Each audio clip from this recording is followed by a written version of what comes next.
বেশ কিছুদিন থেকে ইচ্ছে করছিল চাপা শুটকির ঝাল ঝাল ভর্তা আর খুদের ভাত খাওয়ার। যে কথা সেই কাজ। হ্যালো ভিউয়ার্স, আসসালামু আলাইকুম। চলে আসলাম নতুন ছোটো একটি ভিডিও নিয়ে। প্রতিদিনের মতো সন্ধ্যা থেকে ভিডিওটা শুরু করছি। তো এইখানে সন্ধ্যার সময় চা করে নিয়েছিলাম, সাথে ক্রাঞ্চয়েস বিস্কিট। অনেকদিন পর এই বিস্কিটটা খাচ্ছি, আর এটা আমার খুব পছন্দের একটা বিস্কিট, খুবই ভালো লাগে। গরম গরম চায়ের সাথেই তো বিস্কিট ডুবিয়ে ডুবিয়ে খেয়ে নিচ্ছিলাম। সকালের জন্য এখানে আলু ভাজি করে নিচ্ছিলাম। সকালে উঠে আলু ভাজিটা করতে খুব আলসামি লাগে, আর খাওয়াও হয় না। অনেক দিন পর রুটি দিয়ে আলু ভাজি, রাত্রেও কিন্তু রুটি দিয়ে আলু ভাজি খেয়েছিলাম, সেটা আর ভিডিও ক্লিপ নেওয়া হয়নি। আসলে সবসময় ভিডিও করতে মোটেও ভালো লাগে না। এদিকে ছেলে দুধ খাওয়ার জন্য জিদ করতেছিল, ফ্রিজ থেকে দুধ নামিয়ে তো দুধ জাল দিয়ে নিলাম। রাত্রে আর কোনো ভিডিও নেওয়া হয়নি, এটা সকালের ভিডিও। সকালে ডিম পোচ, রুটি আর তো আলু ভাজি দিয়ে খেয়ে নিচ্ছিলাম। লাবিব আব্বুকেও কিন্তু নাস্তা দিয়ে দিয়েছি করে। এত তাড়াহুড়া থাকে যে সময়টার ভিডিও নেওয়া হয় না। আর এবার ঈদে যতগুলো সুতির ড্রেস বানিয়েছি সবগুলোই টাইট হয়ে গেছে, জামা খেপে যাচ্ছে, কাপড় চেপে যাচ্ছে। জানি না কেন এমন হচ্ছে। জামাগুলো নিয়ে চলে গেলাম ঠিক করতে দর্জির কাছে। ঠিক করে চলে আসি বাসায়। আসার পর যে কথা সেই কাজে, তো খুদের চাল যতটুকু পরিমাণে ছিল আমার দুপুরে হয়ে যাবে।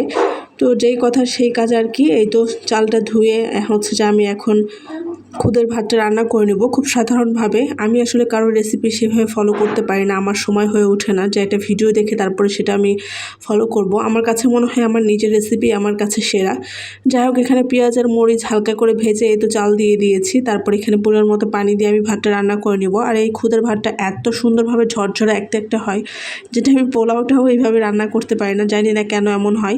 যাই হোক, ভাতটা রান্না হয়ে গেছে। তারপরে তো এখানে চেপা শুটকি দুটো নিয়ে নিয়েছি, সাথে একটা রসুন আর 1টা পেঁয়াজ নিয়ে খুব সুন্দর করে ভেজে নিচ্ছি। ভর্তাটাও আমি আমার রেসিপিতেই বানিয়ে নিচ্ছি। তো যাই হোক, এখানে ভর্তাগুলো লাল লাল করে মাছগুলো পেঁয়াজগুলো ভেজে তারপরে তো পাটায় পিষে নিচ্ছি। পাটায় পিষা ভর্তা যতটা স্বাদ, তার থেকে কিন্তু কষ্ট বেশি পাটায় পিষতে। যাই হোক, পাটাটা সবসময় তোলা থাকে, যেহেতু বাচ্চা ছোটো, যার কারণে বের করতে পারি না। অনেক সময় খেতে ইচ্ছা করলেও খাওয়া হয় না। তো এখানে শুকনা মরিচ নিয়ে নিয়েছি, না টেলে কাঁচা 5টার পরিমাণে। এত পরিমাণে ঝাল হয়েছিল। আর ভাতটা খাওয়ার পরে না, বিশ্বাস করবেন না গাইস, এত মজা হয়েছিল শুটকি ভর্তা। ভাতটা খাওয়ার পরে অনেক একটা তৃপ্তি যে একটা থাকে, অনেক তৃপ্তি সহকারে খেয়েছি, আর এত শান্তি লাগতেছিল। আর এইভাবে পাটাই মেখে ভাত খেতে কে কে পছন্দ করেন অবশ্যই কমেন্ট করবেন। আগে মা এইভাবে ভাত মেখে দিত পাটায়, কোনো ভর্তা বা কোনো আইটেমের কিছু করলে।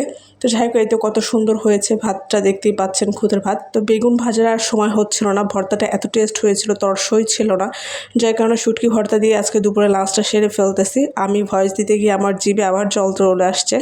যাই হোক, আজকের ভিডিও পর্যন্ত। সবাই ভালো থাকবেন, সুস্থ থাকবেন। আল্লাহ হাফেজ।